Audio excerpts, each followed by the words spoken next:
1,00,000 మంది శివభక్తులతో కలిసి మహారుద్రాక్ష పూజలో పాల్గొనండి. వెంటనే కాల్ చేసి మీ పేరును నమోదు చేసుకోండి. ప్రస్తుతం సియా గోయల్, కేతన్ అగర్వాల్ పూణేకి సంబంధించిన కేసులో అనేక రకాలైనటువంటి చర్చలు, విమర్శలు మనకు వినిపిస్తున్నాయి. ఒక ఆడపిల్ల అయ్యుండి ఇలా చేయడం ఏంటి? Welcome to Suman TV. నేను మీ రజనీరమ్మ. విషయంలోకి వెళ్తే సియా గోయల్ వయసు 21 సంవత్సరాలు, కేతన్ అగర్వాల్ 26 సంవత్సరాలు. వీళ్ళకి 22 సంవత్సరాలు దాటితే గానీ ఆడపిల్లకి పెళ్లి చేయకండి అన్న కోర్టు తీర్పులను పక్కకు పెట్టి పెళ్లిళ్ళు చేస్తున్నారు. కారణం ఏదైనా కావచ్చు. వాళ్ళు బాగా ఆస్తిపరులు, ఇద్దరు కలిసి పెళ్లి చేసుకుంటే ఆస్తుల్ని, బిజినెస్ని డెవలప్ చేయొచ్చు, దేశంలో మంచి పేరు సంపాదించవచ్చు, వన్ ఆఫ్ ద కోటీశ్వర్లో వాట్ ఎవర్ ఒక ప్లేస్ సంపాదించవచ్చు అన్న ఉద్దేశంతో కూడా ఇలాంటి మ్యారేజెస్ జరుగుతున్నాయి. పర్టికులర్ ఈ కేసులో చూసినట్టయితే నాకైతే ఇదే అనిపిస్తుంది. సో ఇక్కడ ఆ అమ్మాయి ముందుగానే చెప్పింది, నేను ఒక అబ్బాయిని ప్రేమించాను, చేతన్ సో అండ్ సో అన్నప్పుడు మనకి తెలిసిన ఇన్ఫర్మేషన్ లేదు, నువ్వు కేతన్ అగర్వాల్ని పెళ్లి చేసుకోవాలి. కేతన్ అగర్వాల్ కూడా మధ్యలో ఒకసారి పేరెంట్స్కి తను కంప్లైంట్ చేసినట్టుగా మనకు తెలుస్తుంది.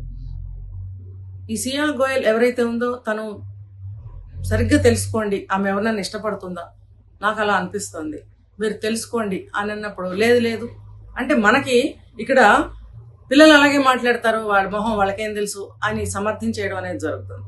యువతల వాళ్ళు కూడా సరే అలాగే సరిపెట్టుకుంటారు. ఎందుకంటే ఇక్కడ మేజర్ పాయింట్ ఒకటి ఉంది, కారణం ఒకటి ఉంది.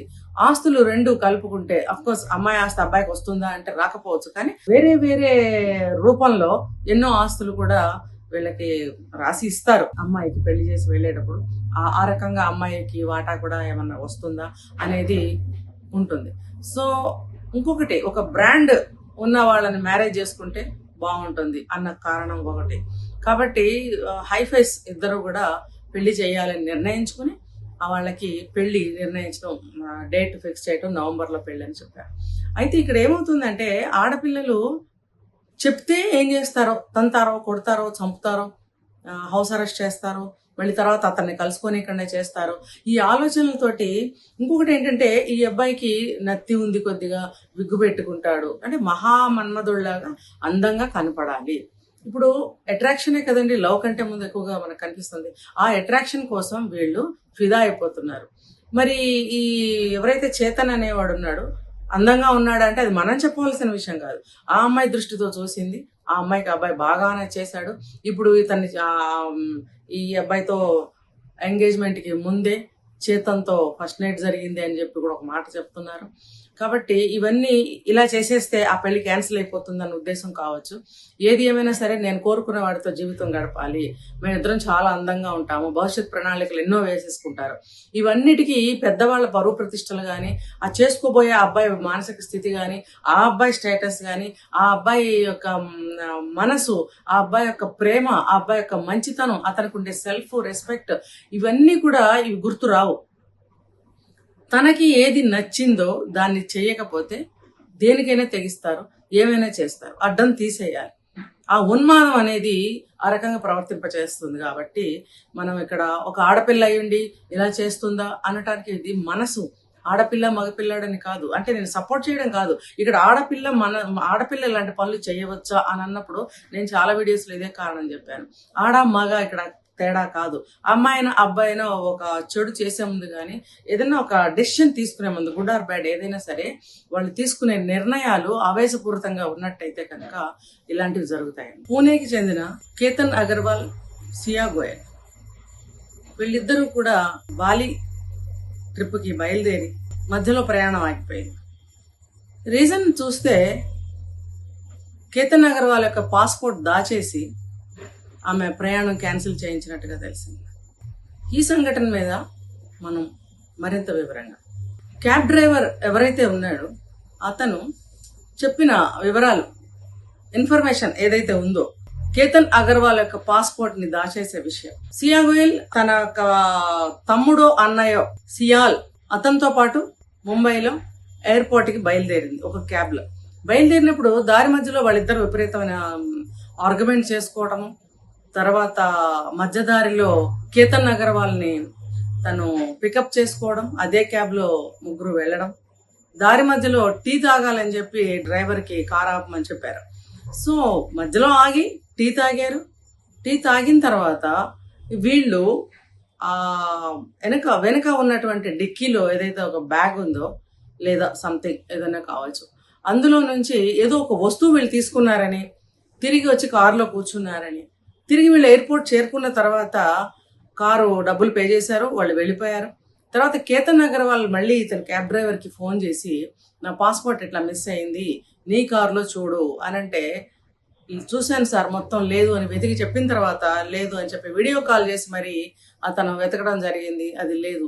అయితే నువ్వు ఇమీడియట్గా ఎయిర్పోర్ట్కి రావాలి అని అన్నప్పుడు ఈ డ్రైవర్ ఎయిర్పోర్ట్కి కూడా వెళ్ళటం జరిగింది. అక్కడ కూడా అతనితో మాట్లాడటం, అన్ని వివరాలు అడగటం, లేదని తెలుసుకోవడం, మళ్ళీ కార్ చెక్ చేయడం లాంటివన్నీ జరిగాయి. అయితే అక్కడ అతను చెప్పిన దాన్ని బట్టి ఏం అర్థమవుతుందంటే, అతని స్టేట్మెంట్ ప్రకారం ఈ సియా గోయల్ ఆ పాస్పోర్ట్ని మిస్ చేసి ఉండాలి. ఇప్పుడు దాచిపెడితే ఎక్కడైనా దాయాలి కదా, ఇది గ్రహించాలి. ఏంటంటే పాస్పోర్ట్ని వన్స్ మనం చింపేసి దాన్ని నాశనం చేసామనుకోండి, కాల్ చేయడమో చింపేయడమో సంథింగ్ ఏదో ఒకటి చేసి దాన్ని మాయం చేసేస్తే ఇంకా అతనికి పాస్పోర్ట్ లేనట్టే అన్నమాట. అంటే ఆ పని చేసిందా లేకపోతే హిడెన్గా ఎక్కడైనా దాచిపెట్టిందా అనేది మనకు తెలియదు. అంటే ఇక్కడ ఏమవుతుందంటే తన యొక్క తమ్ముడు లేదా అన్నయ్య ఎవరైతే సియాలు ఉన్నాడో అతని తోటి కలిసి ఈ యొక్క ఈ నేరం చేసిందా సియా గోయల్ అనేది స్పష్టంగా మనకు అర్థమవుతుంది. అయితే క్యాబ్ డ్రైవర్స్ సాధారణంగా వాళ్ళు డ్రైవింగ్ మీద కాన్సన్ట్రేషన్ పెడతారు, కానీ కొంతలో కొంత వాళ్ళ చెవులకి కళ్ళకి వెళ్తుంది. ఎందుకంటే వాళ్ళు కూడా మనుషులే కాబట్టి ఎంతో కొంత వినడం చూడటం జరుగుతుంది. అది ఎంతవరకు అవసరం అంతవరకే వాళ్ళు బ్రెయిన్లో పెట్టుకుంటారు. సో మిగతా వాళ్ళు పట్టించుకోరు. ఈ రకంగా తను ఆ పాస్పోర్ట్ని మిస్ చేసి ఉండవచ్చు, నేను ఇంతవరకే చూశాను.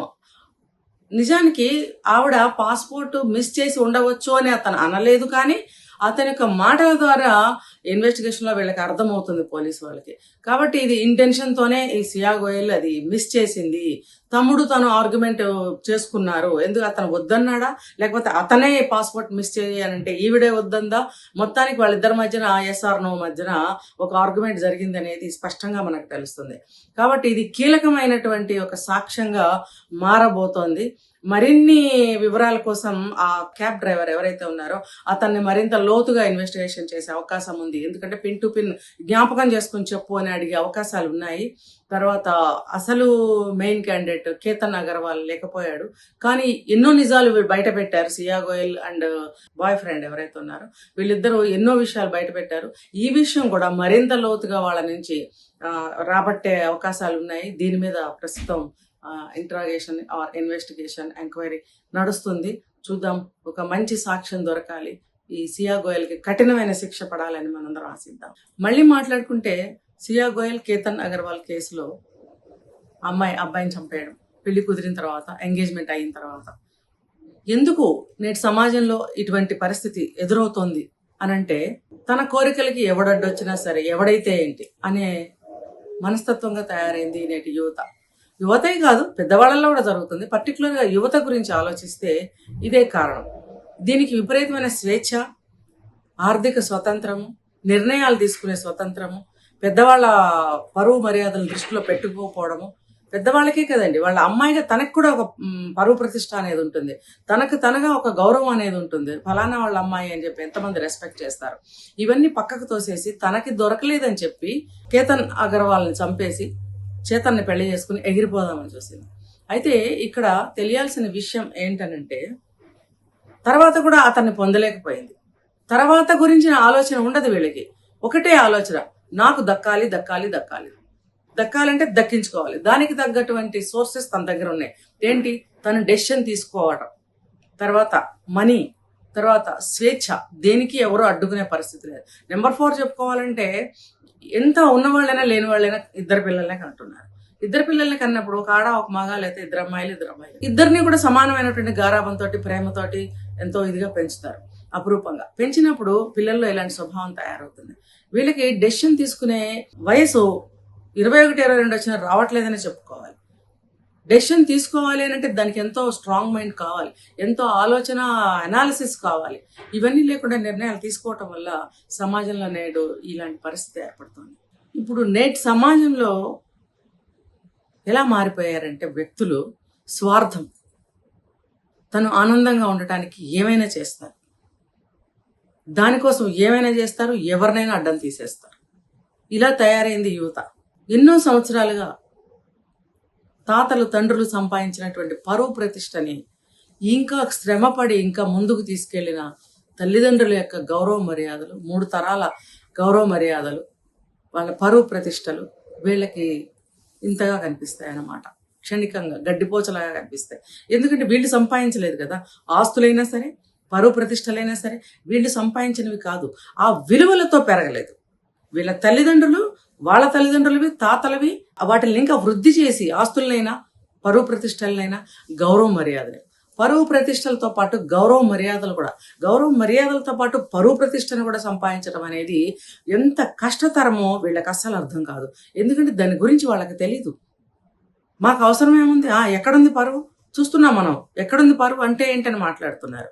అంటే అది అందులో వండి సంపాదించి ఎదురయ్యే విషయాలని ఎదుర్కొన్నట్టయితే కనుక ఆ పరువు అంటే ఏంటో, మర్యాద అంటే ఏంటో వాళ్ళకి అర్థమవుతుంది. రెండవది, వాళ్ళకి వాళ్ళ తల్లిదండ్రులు ఎవరైతే ఉన్నారో వాళ్ళని వాళ్ళ తల్లిదండ్రులు ఎలా పెంచారు, వాళ్ళ తల్లిదండ్రులు వాళ్ళ తాతలు ఎలా పెంచారో ఆ పంథాలో, ఆ వరుసలో పిల్లల్ని పెంచకపోవడం వల్ల కూడా పిల్లల్లో ఇవి చాలా శాతం తెలియకుండా పోతున్నాయి. ఎందుకనంటే వాళ్ళు ఒకటే ఆలోచిస్తున్నారు తల్లిదండ్రులు కదా. 3 తరాలుగా మేము చాలా ఒదిగి ఉన్నాము. కొంతమంది బానిసల్లాగా పెరిగిన వాళ్ళు కూడా ఉన్నారు. నిజమే, నేను కాదన్నా. తల్లిదండ్రులు చెప్పిన విధంగా నడుచుకుంటూ ఉండడం వలన వాళ్ళకి ప్రైవసీ కోరుకుంటున్నారు, అతి స్వేచ్ఛ కావాలని వాళ్లే కోరుకుంటున్నారు. ఇందులోంచి విముక్తి ఎప్పుడు అని వాళ్ళు కూడా బాధపడుతున్న సందర్భాల్లో ఇలా వాళ్ళ భావాలు వ్యక్తం చేయటం అనేది మనం చూస్తున్నాం సమాజంలో. సో వాళ్ళ పిల్లలకి ఏంటంటే ఆస్తిని ఇవ్వగలుగుతున్నారు, చదువుని ఇవ్వగలుగుతున్నారు, ఇష్టమైన స్పౌస్ని ఇవ్వగలుగుతున్నారు, కానీ ఇటువంటి విలువల్ని ఇవ్వలేకపోతున్నారు. అట్లీస్ట్ వాళ్ళకి కొద్దిగా కూడా నేర్పలేకపోతున్నారు. ఈ నేటి తరంలో ఇలాంటి మార్పులు రావడానికి, నేర ప్రవృత్తి పెరిగిపోవడానికి రూట్ కాజ్ ఇదే అని నేను అనుకుంటున్నాను.